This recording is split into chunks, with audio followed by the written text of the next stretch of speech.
what it is. Check signing is my king, pushing out ink. I feel like a squid. All right, what's up, guys? Today we are doing brand breakdown. Today is day number 4 of brand breakdown. Today we got Lululemon. Brand breakdown is where we take a brand, we break down their marketing, we watch their startup story, and we see how they started from the bottom to where they are now. What they did good, what they did bad, and then at the end I see what I can steal and slide for my clothing brand.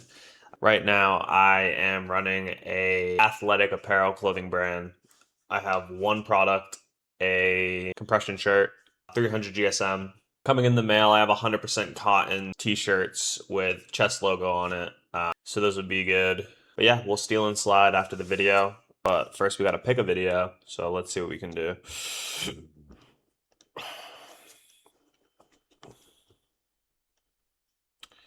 What do you think? The rise and fall of Lululemon. Company man? Shout out Company man. Lululemon was initially known for selling women's yoga clothes, but impressively has since expanded into so many different areas of fashion, to a point where it is now considered to be among the largest and most valuable clothing brands. I'm sorry, it's hard for me to say the name Lululemon and be serious about it, but it is one of the biggest success stories over the past few decades. Listen to this, the company has been consistently profitable since 2005 and has reported rising sales every year since then, reaching over $10 billion for the first time in 2024, making it a Fortune 500 company. Clearly, this is already an interesting story, and I would argue that some of the most interesting parts of it are happening right now. See, after 20 plus years of mostly strong and stable performance, Lululemon has been showing signs of trouble. The most obvious reflection of that can be seen in their stock price. Given all those graphs I just showed you, you might be surprised to learn that the company has lost over half of its value since the start of 2025, which translates to about $20 billion. Now, right away, I want to be clear that Lululemon is not on the verge of bankruptcy or shutting down or anything like that, but a lot of people have been losing faith in the company's future. They do not see it as being as promising as they did before, and a lot of that uncertainty comes from failing to meet expectations. What I mean by that is a few years ago they announced this big 5-year plan that involved their sales from 2021 doubling by 2026 to about $12.5 billion. And as that date approaches, it is looking less and less likely that they will achieve that goal. Because why are you over-promising? Why would they do that? Like, I get it's good to be ambitious, but like, now people are looking at you crazy because you're not achieving your goals. You got to start with small goals instead of just being... Mainly because their sales in the United States have mostly fallen flat, and considering that the United States is by far their biggest market, that is concerning. Lately, it seems like every time they announce their earnings and sales figures, they come in below expectations, and that causes yet another drop in their stock price. People are speculating that Lululemon may have very well hit its peak. Maybe operating more than 750 worldwide locations is saturating the market, and there's not much more room to grow. So, in this video, I think it is a great opportunity to talk about the history of this brand while outlining what I believe to be some of the biggest reasons behind this potential decline. In 1998, Chip Wilson opened the first Lululemon in Vancouver, Canada. It was partially a yoga studio and partially a retail store, so as you might expect, the brand was closely tied to yoga. He had recently sold his previous company, which was a surfing and snowboarding apparel brand called West Beach. He got involved with yoga to improve his balance and noticed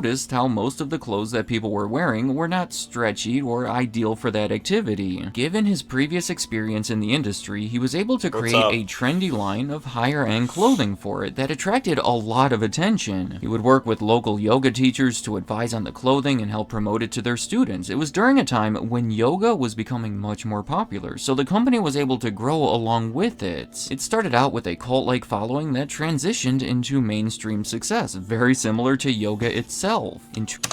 All these popular brands definitely have like main or cult-like followings. We're looking at clothing brands because it's my series where it's called Brand Breakdown.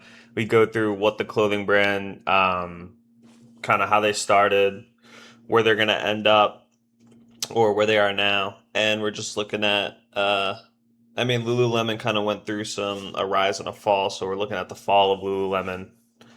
Um, I personally have my own clothing brand, so kind of just stealing and sliding from popular clothing brands.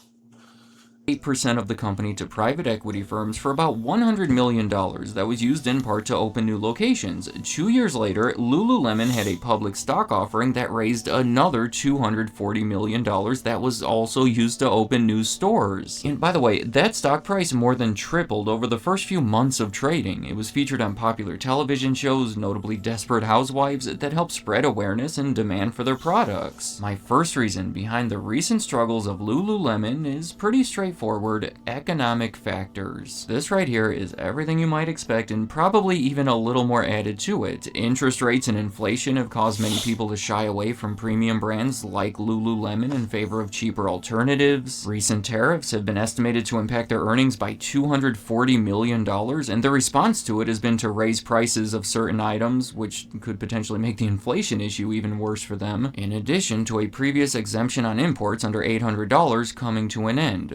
Overall, rising costs that are mostly beyond their control are expected to have a lasting impact on their profits, further complicating an already questionable situation. For the next reason behind their struggles, I'm going to say buying Mirror, which I realize might sound confusing at first, but if you remember, Mirror was basically an at-home fitness trend. It was this $1,500 mirror that you would mount on your wall, and for a subscription fee, it would show live classes or personal training sessions or whatever else. The company started in 2018, and as you might expect, gained a lot of traction during the pandemic, while the gyms were closed and people were working out at home much more often. Well, halfway through 2020, Mirror was bought by Lululemon for $500 million. It was their first ever acquisition and probably their boldest attempt to diversify their business. Remember, Lululemon had already expanded beyond the comparatively narrow market of women's yoga apparel into men's clothing and the stuff you wear for all these other sports and activities. Buying Mirror was like an attempt to expand into other areas of fitness, create a steady revenue stream, and maybe even open the door to future opportunities. However, as the gyms reopened and people started returning to them instead of exercising at home, Mirror struggled to live up to the company's high expectations of it. In 2023, Lululemon recorded a $443 million impairment charge related to Mirror, essentially recognizing that it had lost most of its value. Later that year, Lululemon signed a partnership with Peloton, essentially marking the end of Mirror and making their first acquisition kind of a disaster. It was a lot of wasted time and money that would have been better spent somewhere else. Next up on the list might just be the single most impactful reason behind Lululemon's recent struggles: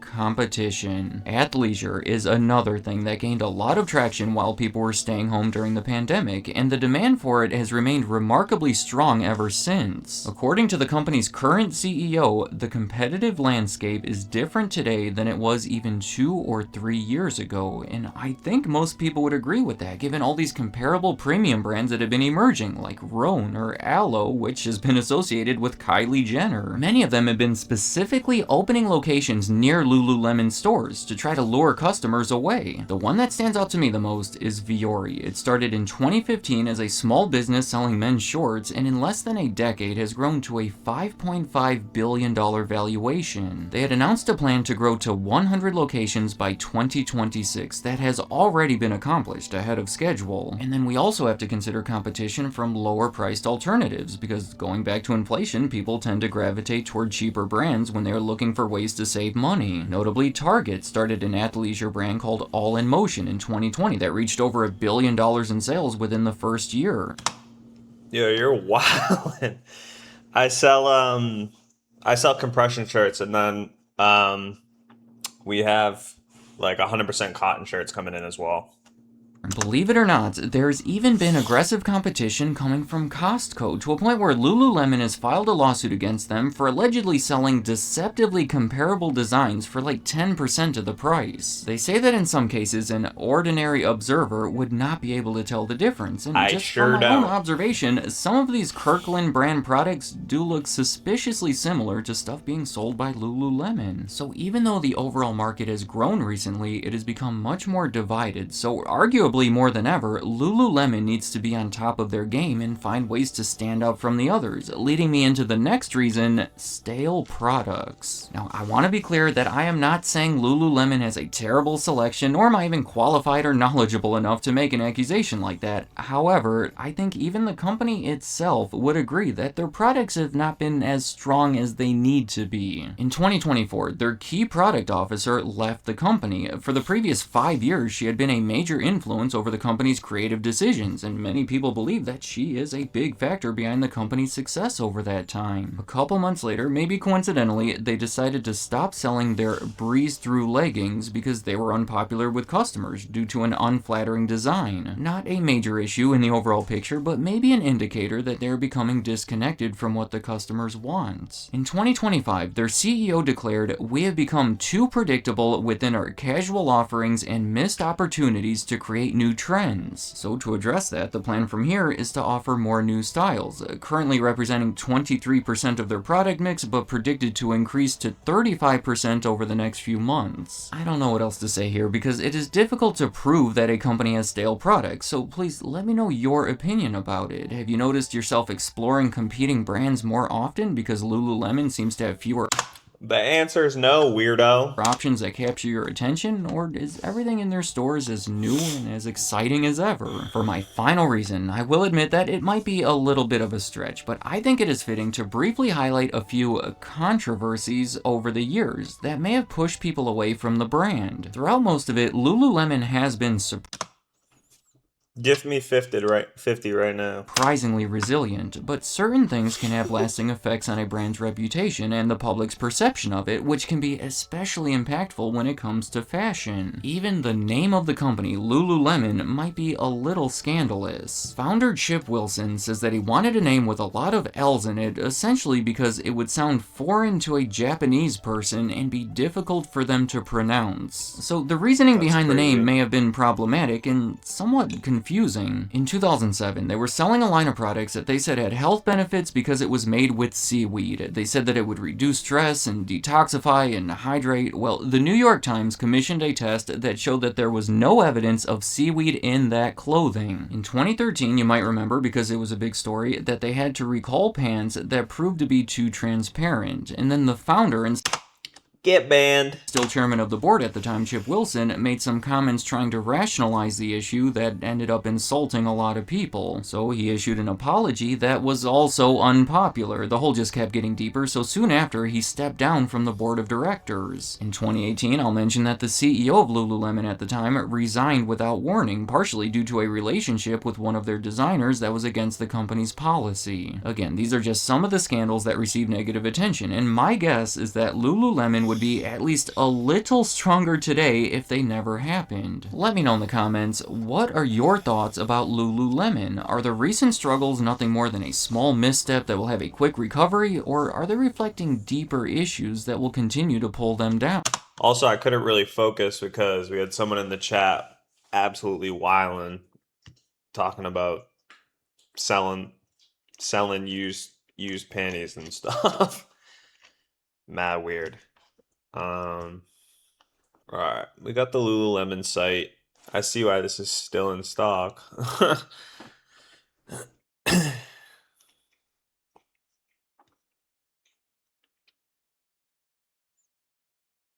One thing that's notable about Lululemon is they're not just like a gym brand. I mean, they went from yoga pants to this massive, like, dude, they're selling pants for $148.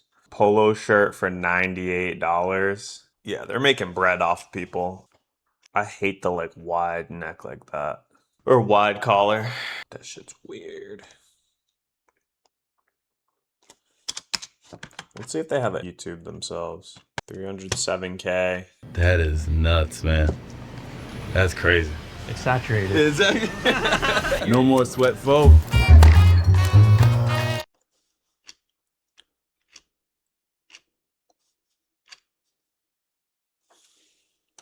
For our steal and slide with Lululemon, I mean, that video didn't really go too much in depth about them. Also, I was pretty distracted. I had to know. But I mean, for Lululemon, I would definitely steal their diversity in clothing. I think they have like a massive range of clothes. I think their pricing is a little bit crazy, which is probably why a lot of people aren't buying it as much. Like you can be a premium brand and sell for a premium price, but not a lot of people are going to buy if your pricing is ridiculous. Reasonable pricing, even though they don't have reasonable pricing, I think.